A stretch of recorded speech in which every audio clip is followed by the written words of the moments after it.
Edgbaston டெஸ்டின் முதல் நாளில் நம்ம டீம் இந்தியா செம கம்பேக் கொடுத்துருக்கு. ஆரம்பத்தில் தடுமாறினாலும் சுப்மன் கில்லும் நம்ம ரவீந்திர ஜடேஜாவும் சேர்ந்து மேட்சை தலைகீழா மாத்திட்டாங்க. கில்லு கேப்டனுக்குரிய ஒரு இன்னிங்ஸை ஆடி இருக்காரு. ஜடேஜாவும் பந்துகளை நாலா பக்கமும் தெரிக்க விட்டுருக்காரு.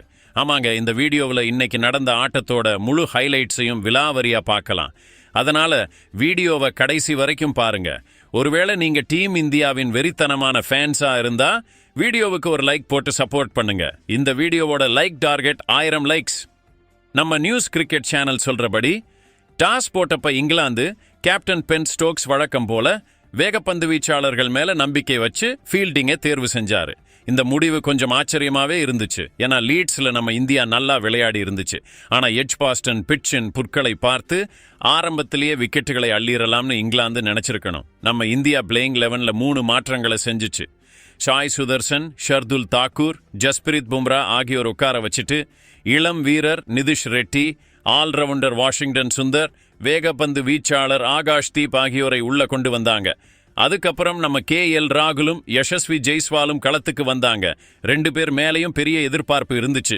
குறிப்பா KL ராகுல், அவர் லீட்ஸ்ல சூப்பரா விளையாடி இருந்தார்ல. ஆனா ஆரம்பம் ரொம்பவே நிதானமா ஜாக்கிரதையா இருந்துச்சு. முதல் 8 ஓவர்கள்ல நம்ம இந்தியா விக்கெட் இழக்காம 15 ரன்கள் மட்டுமே எடுத்திருந்தது. இங்கிலாந்து பவுலர்கள் குறிப்பா வோக்ஸ் சரியான லைன்ல பந்து போட்டு KL ராகுலை ரொம்பவே தொந்தரவு பண்ணிட்டு இருந்தார். அப்புறம் முதல் செஷன்லயே நம்ம இந்தியாவுக்கு ஒரு பெரிய அடி விழுந்துச்சு. 9வது ஓவர்ல கிறிஸ் வோக்ஸின் ஒரு சூப்பரான பந்து ராகுலின் பெயில்ஸை பிரிச்சிடுச்சு. பந்து ஷார்ட் லெங்த்ல ஆஃப் ஸ்டம்புக்கு வெளியே கொஞ்சம் எழும்பி உள்ள வந்துச்சு. KL ராகுல் டிஃபெண்ட் பண்ண பார்த்தாரு. ஆனா பந்து பேட்டோட எட்ஜில் பட்டு நேரா ஸ்டம்புக்குள்ள நுழைஞ்சிடுச்சு.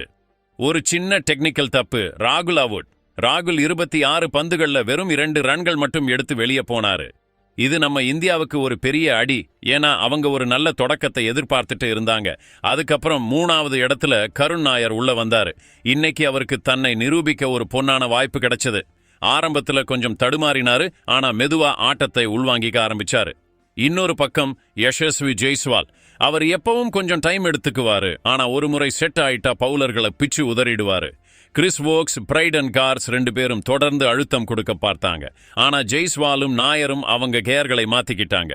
முதல்ல சில சிங்கிள்ஸ் எடுத்து ஸ்ட்ரைக் ரொட்டேட் பண்ணாங்க. அப்புறம் மெதுவா பவுண்டரிகளை அடிக்க ஆரம்பிச்சாங்க. ஜெய்ஸ்வால் 2 ஓவர்கள்ல தொடர்ந்து 3 பவுண்டரிகள் அடிச்சாரு. கருண் நாயரும் டிரைவ், ஃபுல் ஷாட்கள் மூலமா ரன்களை குவிச்சாரு. கண்ணிமைக்கும் நேரத்துல நம்ம இந்தியாவின் ஸ்கோர் 50 ரன்களை தாண்டிடுச்சு. களத்துல சூடு ஏற ஆரம்பிச்சது. இங்கிலாந்து வீரர்கள் டென்ஷன் ஆகிட்டாங்க. அப்போ கேப்டன் பென் ஸ்டோக்ஸ் ஜெய்ஸ்வாலை ஏதாவது சொல்லி சீண்ட பார்த்தாரு. ஒரு சின்ன ஸ்லெட்ஜிங் நடந்துச்சு. ஆனா ஜெய்ஸ்வால் அதையெல்லாம் கண்டுக்கல. எந்த ரியாக்ஷனும் காட்டாம பேட்டை சுழட்ட ஆரம்பிச்சாரு. அப்புறம் அரை சதம் அடிச்சதை செலிப்ரேட் பண்ணினாரு. வெறும் 53 பந்துகள்ல 50 ரன்கள். இதுதான் பென் ஸ்டோக்ஸுக்கு ஜெய்ஸ்வால் கொடுத்த பதிலடி. இந்த நேரத்துல இங்கிலாந்தின் பாஸ்பால் தத்துவத்துக்கு ஜெய்ஸ்வால் சவால் விடுற மாதிரி இருந்துச்சு. ஜெய்ஸ்வாலின் அதிரடியான பேட்டிங், ஃபார்ம்ல இருந்த கருண் நாயரின் பார்ட்னர்ஷிப், இங்கிலாந்து பவுலர்களின் விரக்தி எல்லாமே ரசிகர்களை ஆச்சரியப்படுத்திட்டு இருந்துச்சு.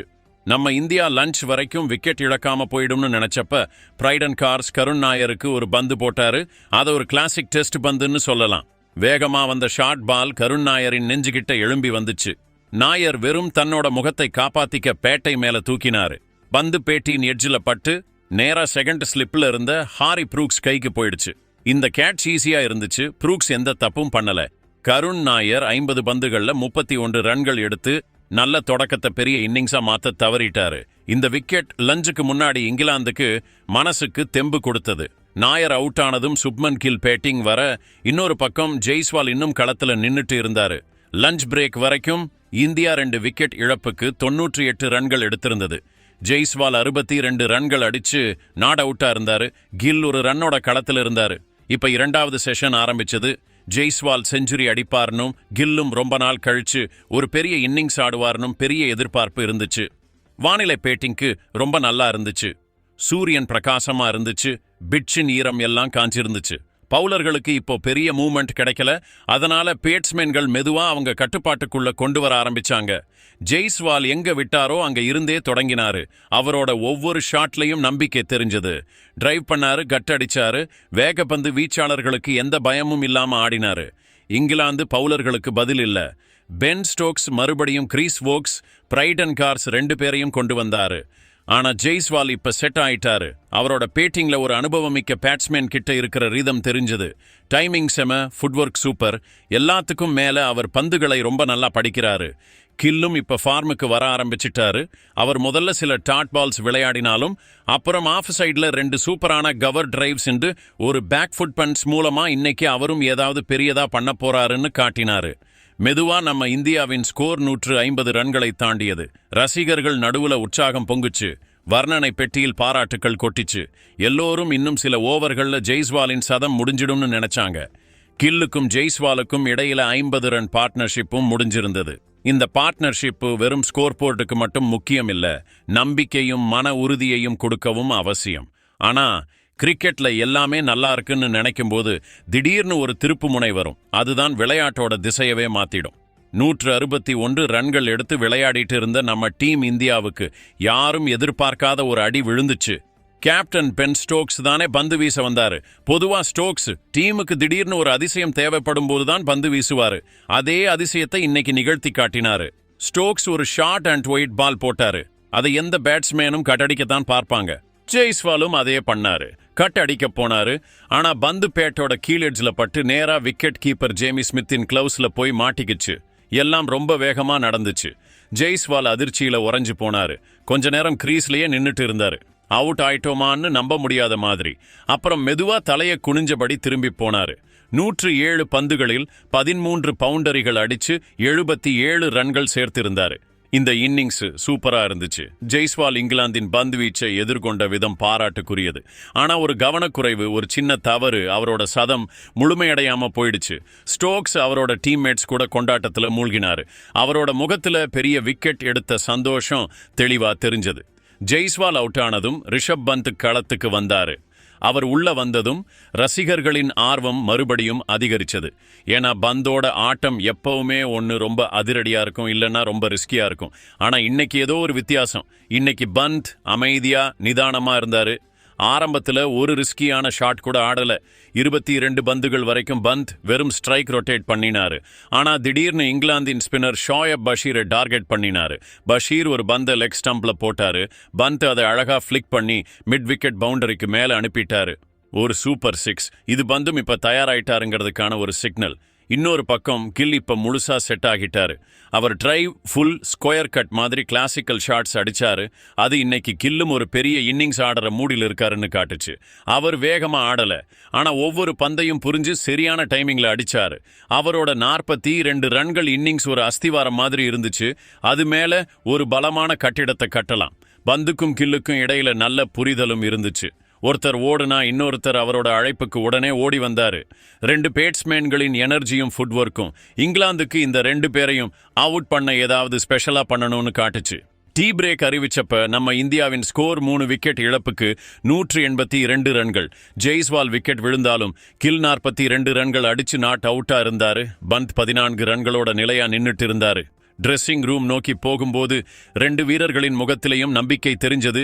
இது 3வது செஷன்ல இந்தியா பெரிய ஸ்கோரை நோக்கி போகுங்கிறதுக்கான சிக்னல். டீ பிரேக்குக்கு அப்புறம் எட்ஜ்பாஸ்டனின் வானிலை கொஞ்சம் சில்லுன்னு ஆகியிருந்துச்சு. ஆனா களத்துல நிலைமை சூடாவே இருந்துச்சு. நம்ம இந்தியாவின் ஸ்கோர் 182க்கு 3 விக்கெட். கிரீஸ்ல 2 மிகவும் நம்பகமான பேட்ஸ்மேன்கள். கேப்டன் சுப்மன் கீலும் விக்கெட் கீப்பர் ரிஷப் பந்தும் இருந்தாங்க. ஜெய்ஸ்வால் அவுட் ஆன பிறகு இவங்க 2 பேரும் 2வது செஷன் கடைசி வரைக்கும் நிலைமையை முழுசா கட்டுப்பாட்டுல கொண்டு வந்திருந்தாங்க. இப்ப 3வது செஷன் ஆரம்பிக்க ரசிகர்களின் எதிர்பார்ப்புகள் மறுபடியும் அதிகமாகி இருந்துச்சு. 2 பேட்ஸ்மேன்களுக்கும் இடையில அருமையான புரிதல் இருந்துச்சு. ஒருத்தர் சிங்கிள் எடுக்க ஓடினா இன்னொருத்தர் தாமதிக்காம ஓடி வந்தாரு. ஒவ்வொரு ஸ்ட்ரைக் ரொட்டேஷன்லயும் ரசிகர்கள் கைதட்டல் கேட்டுச்சு. பிட்சும் இப்ப பேட்ஸ்மேன்களுக்கு ரொம்ப நல்லா இருந்துச்சு. பந்துல பெரிய மூவ்மெண்ட் இல்ல, பவுன்ஸும் எதிர்பார்த்தபடி இருந்துச்சு. சீக்கிரமே கில் ஒரு சூப்பரான பவுண்டரி அடிச்சு தன்னோட அரை சதத்தை முடிச்சாரு. இந்த இன்னிங்ஸ் வெறும் 77 பந்துகளில் வந்தது. ஆனா ஒவ்வொரு ரன்லையும் அவரோட கிளாஸ் தெளிவா தெரிஞ்சது. கீல் போன இன்னிங்ஸ்ல சதம் அடிச்சிருந்தாரு. அதுவும் தன்னோட கேப்டன்ஷிப் அறிமுகத்துல இப்போ இந்த மேட்ச்லயும் அரை சதம் அடிச்சு அவர் வெறும் பேர்ல கேப்டன் இல்ல, பேட்டிங்லையும் லீட் பண்ணுவாருன்னு மறுபடியும் நிரூபிச்சாரு. ஒரு ஆஃப் டிரைவ், ஒரு பேக் ஃபுட் பன்ச், ஒரு சூப்பரான கவர் டிரைவ். இன்னொரு பக்கம் ரிஷப் பந்த் இந்த முறை கொஞ்சம் மாறுபட்ட மாதிரி தெரிஞ்சாரு. அவர் தன்னோட முதல் 20 ரன்களை ரொம்ப நிதானமா எடுத்திருந்தாரு. களத்துல அவரோட நடவடிக்கைகள் அமைதியா இருந்துச்சு. அவர் ரிஸ்க் எடுக்கிறத தவிர்த்தாரு. ஆனா அப்புறம் அந்த தருணம் வந்துச்சு. பந்தோட இயல்பான ஆட்டம் அவரை ஆட்டி படைக்க ஆரம்பிச்சது. ஷோயப் பஷீர் பந்து வீசிட்டு இருந்தாரு. அவர் ஒரு ஸ்லோ ஃப்ளைட்டட் பால் போட்டாரு. அது கொஞ்சம் ஃபுல்லா இருந்துச்சு, ஷாட்டுக்கு அழைக்கிற மாதிரி. பந்த் தன்னை கட்டுப்படுத்த முடியல. அவர் முன்னாடி வந்து லாங் ஆன் திசையில ஒரு பெரிய ஷாட் ஆட பார்த்தாரு. ஆனா பந்து பேட்டோட நடுவுல சரியா படல. அது அதிக உயரம் போகல, நேரா ஜாக்ராலியின் கைக்குள்ள போய் மாட்டிக்கிச்சு. கில் உடனே தலையை திருப்பிக்கிட்டாரு. பந்த் இப்படி அவுட் ஆயிட்டாரேன்னு நம்ப முடியாத மாதிரி. பந்தும் கோபத்தில் இருந்தாரு. அவர் களத்துல இருந்து கிளம்பும் போது நேரா ட்ரெஸ்ஸிங் ரூமுக்கு போய் அங்க தன்னோட ஹெல்மெட்டை தரையில எரிஞ்சாரு. அவரோட விரக்தி தெளிவா தெரிஞ்சது. அவர் 42 பந்துகளில் 25 ரன்கள் எடுத்தாரு. அதுல ஒரு பவுண்டரி, ஒரு சூப்பர் 6 அடங்கும். பந்த் அவுட் ஆனதும் இளம் நிதிஷ் ரெட்டிக்கு ஒரு புது பொறுப்பு வந்துச்சு. இது அவரோட முதல் பெரிய டெஸ்ட். கேப்டன் கூட சேர்ந்து இன்னிங்ஸை காப்பாத்துவார்னு நம்ம நாடு முழுக்க எதிர்பார்த்தது. ஆனா ஒருவேளை அவர் அந்த அழுத்தத்தை தாங்க முடியலன்னு நினைக்கிறேன். கிறிஸ் வோக்ஸ் அவருக்கு ஒரு பந்து போட்டாரு. ஒரு குட்லாங்ட் பந்து. அது ஆஃப் ஸ்டம்புக்கு வெளியே பிட்ஸ் ஆகி அப்புறம் உள்ள வந்துச்சு. ரெட்டி அதை விடலாம்னு முடிவு பண்ணினாரு. ஆனா பந்து ரொம்ப உள்ள வந்து நேரா அவரோட ஆஃப் ஸ்டம்பை பறக்க விட்டுடுச்சு. பந்துக்கும் பேட்டுக்கும் எந்த தொடர்பும் இல்லை. கில்லிகள் காத்துல பறந்துச்சு. ரெட்டி வெறும் 6 பந்துகள் மட்டுமே ஆடி ஒரு ரன் எடுத்து பெவிலியன் திரும்பினாரு. நம்ம இந்தியாவின் பாதி டீம் 211 ரன்களுக்கு வெளியே போயிருந்துச்சு. திடீர்னு பலமா தெரிஞ்ச இன்னிங்ஸ் தடுமாற ஆரம்பிச்சது. இப்போ களத்துக்கு வந்தாரு ரவீந்திர ஜடேஜா. அவர் தோள்பட்டையில ஒரு பெரிய பொறுப்பு இருந்துச்சு. இந்தியா கஷ்டத்துல இருந்துச்சு. இப்போ ஒரு சீனியர் வீரர் தேவை. அவர் கேப்டன் கூட சேர்ந்து ஆடணும், தானாவும் நிலைச்சு நின்னு ரன் எடுக்கணும். ஜடேஜாவும் அதையே பண்ணினாரு. அவர் கிரீஸுக்கு வந்ததும் ஆரம்பத்துல எந்த ரிஸ்க்கும் எடுக்கல. அவர் கில்லுக்கு ஸ்ட்ரைக் கொடுத்தாரு. கில் ஏற்கனவே நல்ல ஃபார்ம்ல இருந்தாரு. கில்லும் ஜடேஜாவுக்கு அமைதியா ஆட முழு வாய்ப்பு கொடுத்தாரு. 2 பேட்ஸ்மேன்களுக்கும் இடையில நல்ல புரிதல் இருந்துச்சு. நடுநடுவுல ரன்னிங் பிட்வீன் தி விக்கெட்ஸ்ல புது ஜோடிகள் கிட்ட வர்ற மாதிரி சில குழப்பங்கள் தெரிஞ்சாலும் அவங்க சீக்கிரமே ஒத்திசைவை கொண்டு வந்தாங்க. கில் இப்ப 60 ரன்களை தாண்டிட்டாரு.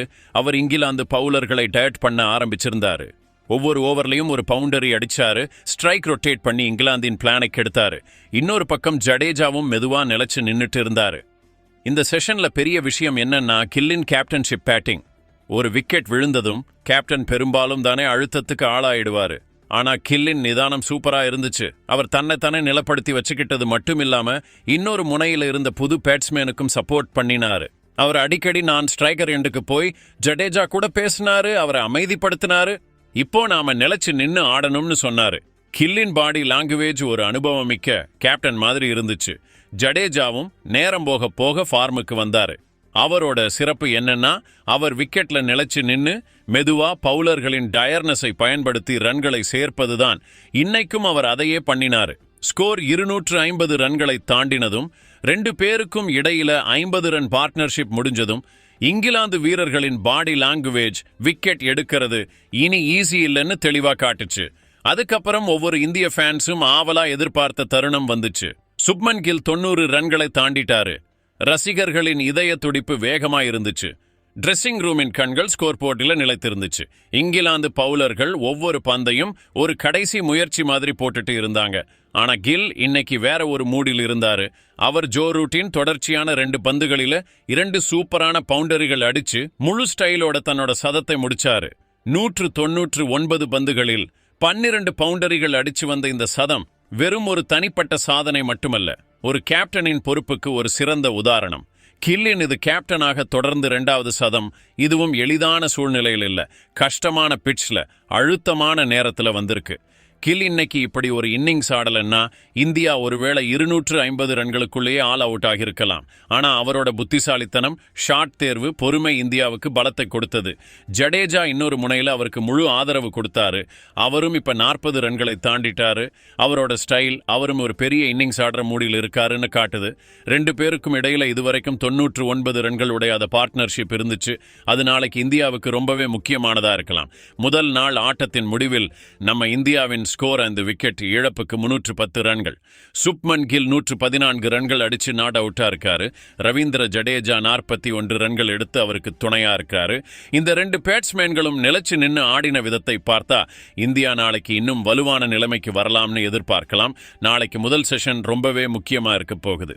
கில்லும் ஜடேஜாவும் இந்த பார்ட்னர்ஷிப்பை 150 ரன்களுக்கு மேல கொண்டு போனாங்கன்னா நம்ம இந்தியா இந்த டெஸ்ட்ல ஒரு பெரிய ஸ்கோரை செட் பண்ண முடியும். அப்புறம் நம்ம பவுலர்களுக்கு இங்கிலாந்து மேல அழுத்தம் கொடுக்க முழு வாய்ப்பு கிடைக்கும். இந்த பார்ட்னர்ஷிப் இன்னைக்கு டெஸ்ட் கிரிக்கெட்ல வெறும் ஸ்கில் மட்டும் இல்ல, மன வலிமையும் பொறுமையும் அத்தனை அவசியம்னு நிரூபிச்சிருக்கு. கில்லும் ஜடேஜாவும் இந்த 2 குணங்களையும் இன்னைக்கு சூப்பரா வெளிப்படுத்தினாங்க. அதனால தான் இந்தியா இப்ப இந்த மேட்ச்ல பலமா நின்னுட்டு இருக்கு. அதனால நண்பர்களே, நம்ம டீம் இந்தியாவின் இன்னைக்கு விளையாட்டை 10க்கு எத்தனை மார்க்ஸ் கொடுப்பீங்க? கமெண்ட் பண்ணுங்க, லைக் பண்ணுங்க, ஷேர் பண்ணுங்க.